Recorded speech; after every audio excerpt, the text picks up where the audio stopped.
Hello everyone, welcome back to Coding Everyday. I hope you guys are doing absolutely fine. So in this video, we are going to discuss about the React Native components. Before discussing about the React Native component, I just want you to know that we have a series, a playlist on React Native tutorials. So you can follow this tutorial if you want to do environment setup, or the upcoming videos that we will publish will be available on this playlist only. So do subscribe to this channel and share the video if you like. So moving on to React Native components.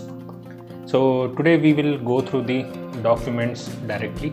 So in document, you just need to go to reactnative.dev. Okay, once you go into it, you just need to go into development and go into components.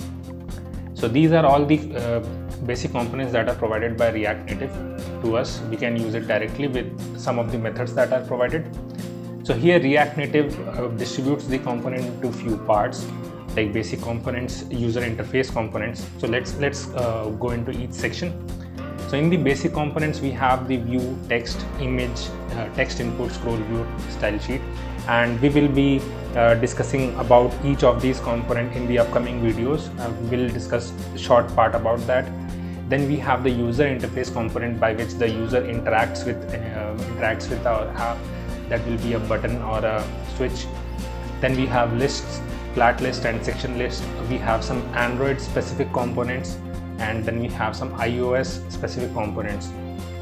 Then we have the other components like an activity indicator, it's a loader or alert window. We have the animated library for animation.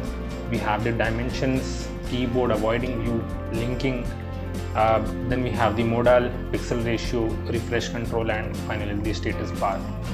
So these are the basic components, but if we want to use the advanced component, we have certain libraries for React Native, which is let's say we have React Native paper. So if you go into this React Native paper, you see that it's a like of material UI or chakra UI that we have in React or in Angular. Similarly, it provides us with some built-in components. You can check this out. We also have React Native elements. Yeah, React Native elements, and this also provides us with the components. Like it is also a library like a material UI or bootstrap, you can say, that provides us direct component, right, like this one. So this was just a basic about the components, and we have already discussed about the components in React or in React Native, how we can use different building blocks to create our app. So we will be discussing about each of these components in the upcoming videos. So do subscribe to this channel and press the bell icon so that you can get the notification of the components and all the latest videos. So that's it for this video. Thank you. I'll see you in the next one.